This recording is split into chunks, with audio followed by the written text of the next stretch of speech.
അനുദിന വിശുദ്ധർ ഓഗസ്റ്റ് 13 വിശുദ്ധ ജോൺ ബെർക്ക്മാൻസ്.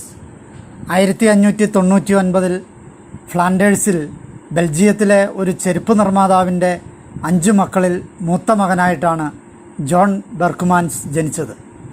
ചെറുപ്പത്തിൽ തന്നെ ഒരു പുരോഹിതനാവുക എന്നതായിരുന്നു ജോണിൻ്റെ ആഗ്രഹം. ജോണിന് 13 വയസ്സായപ്പോൾ മാലിൻസിലെ കത്തീഡ്രലിലെ കാനന്മാരിൽ ഒരാളുടെ വീട്ടുജോലിക്കാരനായി ജോൺ സേവനം ചെയ്തു. ജോണിൻ്റെ മാതാവിൻ്റെ മരണത്തിന് ശേഷം അദ്ദേഹത്തിൻ്റെ പിതാവ് 2 സഹോദരന്മാരും ആത്മീയ ജീവിതത്തിലേക്ക് പ്രവേശിച്ചു.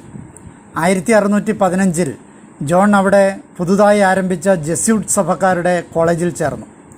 ഒരു സമർത്ഥനായ വിദ്യാർത്ഥിയായിരുന്ന അദ്ദേഹം മറ്റുള്ള വിദ്യാർത്ഥികൾക്ക് അവരുടെ നേതാവിനെ പോലെയായിരുന്നു.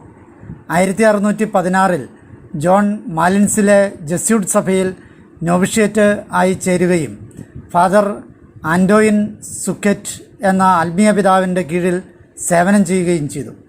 വിശുദ്ധ കുർബാനയോടും ദൈവമാതാവിനോടും വളരെ അഗാധമായ ഭക്തിയായിരുന്നു വിശുദ്ധൻ കാത്തുസൂക്ഷിച്ചിരുന്നത്. 1618 തത്വശാസ്ത്ര പഠനത്തിനായി വിശുദ്ധൻ റോമിലേക്ക് അയക്കപ്പെട്ടു. പൗരോഹിത്യ പട്ടസ്വീകരണത്തിന് ശേഷം യേശുവിനു വേണ്ടി രക്തസാക്ഷിത്വം വരിക്കുക എന്ന ആഗ്രഹത്തോടുകൂടി സൈന്യത്തിലെ ചാപ്ലിനാകുവാനാണ് വിശുദ്ധൻ അപേക്ഷിച്ചത്. വിശുദ്ധൻ്റെ ശുഷ്കാന്തിയും ഭക്തിയും കാരണം അദ്ദേഹം പരക്കെ അറിയപ്പെടാൻ തുടങ്ങി. ചെറിയ കാര്യങ്ങളിൽ പോലും പരിപൂർണത ആഗ്രഹിച്ചിരുന്ന ആളായിരുന്നു വിശുദ്ധ ജോൺ ബെർക്ക്മാൻസ്. 1619 ആയപ്പോഴേക്കും റോമിലെ കഠിനമായ ചൂട് വിശുദ്ധൻ്റെ ആരോഗ്യത്തെ ബാധിച്ചു തുടങ്ങി. ക്രമേണ വിശുദ്ധൻ്റെ ആരോഗ്യം ക്ഷയിച്ചു. എന്താണ് വിശുദ്ധൻ്റെ രോഗകാരണമെന്ന് തിരിച്ചറിയുവാൻ കഴിയാതെ ഡോക്ടർമാർ കുഴങ്ങി.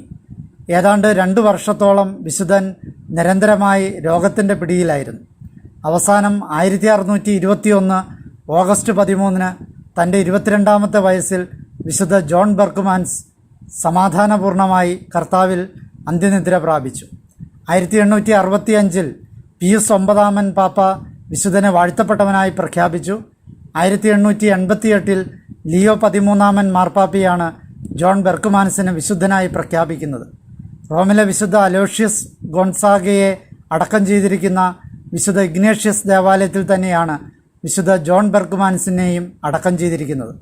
അൾത്താര ശുശ്രൂഷകരുടെ മധ്യസ്ഥനായി വിശുദ്ധ ജോൺ ബെർക്ക്മാൻസിനെ തിരുസഭ ആദരിച്ചു വരുന്നു.